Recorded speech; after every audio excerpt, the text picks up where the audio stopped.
bonjour Charles Mauger, Bonjour. vous êtes libraire au Lucernaire.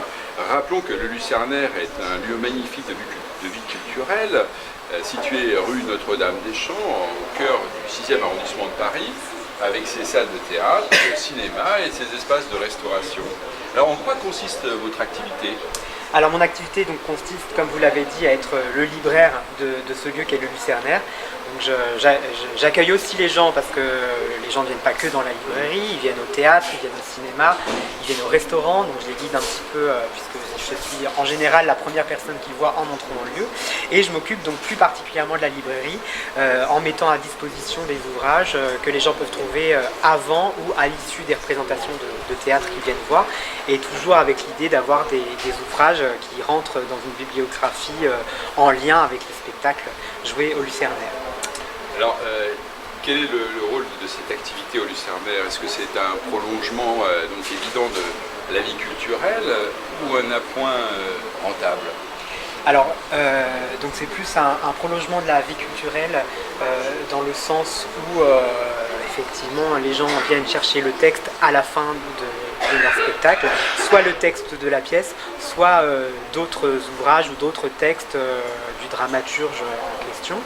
À cela, il faut ajouter effectivement que les éditions de l'Harmattan ont racheté le Lucernaire en 2004, donc il y a 12 ans maintenant, et que effectivement donc c'est dans la logique pour eux d'investir le lieu du Lucernaire en mettant en place une librairie qui est complètement en accord avec leur activité d'éditeur. Alors comment choisissez-vous les ouvrages? Alors, en fonction des pièces alors, c'est ça? Oui, tout à fait, tout à fait. Alors je choisis les ouvrages en fonction des pièces. Alors je suis toujours à essayer de voir si le texte de chacune des pièces est encore édité, ce qui n'est pas toujours le cas. Ouais. Auquel cas, j'essaie de voir avec les éditeurs si c'est possible de réimprimer, de ressortir les ouvrages, de faire une nouvelle édition, une nouvelle publication, parce que quand même c'est ce que vraiment les gens cherchent à la sortie du spectacle, c'est d'avoir le texte en question. Et après, j'essaie toujours d'avoir d'autres textes un petit peu en rapport avec la pièce. Donc ça peut être des textes expliquant la vie de l'auteur, d'autres textes de l'auteur, des choses comme ça. Et je fais toujours en sorte d'essayer d'échanger avec les compagnies et avec le service de communication du Lucernaire pour avoir la bibliographie la plus étoffée à ce sujet pour chacun des spectacles.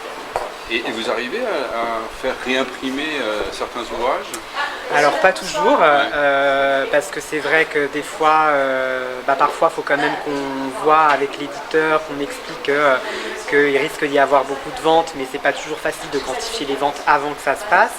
Des fois parfois les éditeurs sont un peu frileux parce que c'est vrai que eux en général ils sont à réimprimer des quantités importantes, ouais. Et ils sont pas sûrs de pouvoir les écouler sur la date d'exploitation, sur la durée de l'exploitation au Lucernaire, ou si c'est pas le cas, si c'est pas écoulé pendant cette durée d'exploitation, de l'écouler par ailleurs dans d'autres librairies. Ouais. Donc c'est pas toujours évident de faire réimprimer les ouvrages. Surtout les quantités sont moindres en fait. Ouais. Ouais. Et disposez-vous d'une liberté totale en la matière pour choisir vos ouvrages?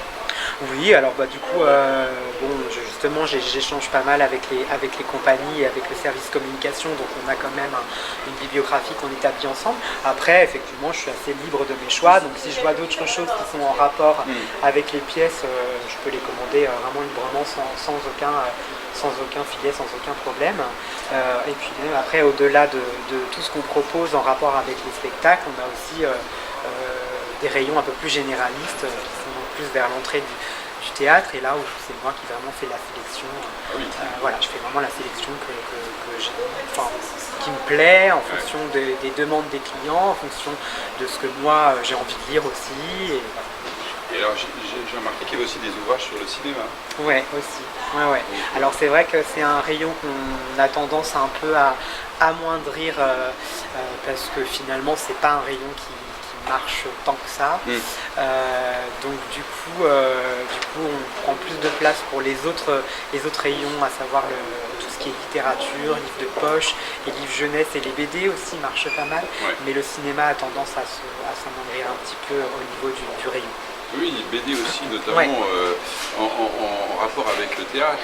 J'avais vu une BD de Stefan Zweig. Oui, alors oui, il y avait on avait C'était les derniers jours de Stefan Zweig, ouais, tout à fait. Ouais, ouais, et aussi la BD du joueur d'échecs qu'on avait pendant que André Salzé venait jouer ces représentations ici, qui marchait très bien. Ouais, ouais. Et quel type de relation entretenez-vous avec les maisons d'édition?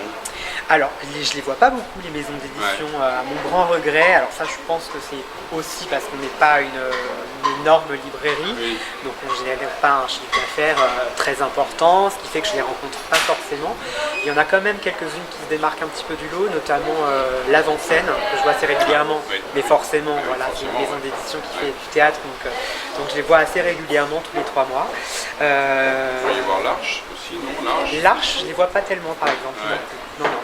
Non, c'est vrai que je regrette de ne pas voir plus d'éditeurs que ça. Donc, les éditions théâtrales? Les éditions théâtrales, non plus.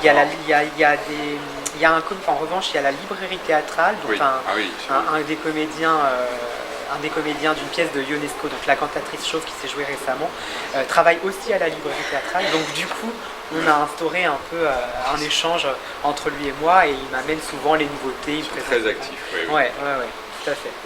Alors quel type de clientèle rencontrez-vous? Alors à la librairie ou de manière générale dans le Lucernaire? Non, de manière générale.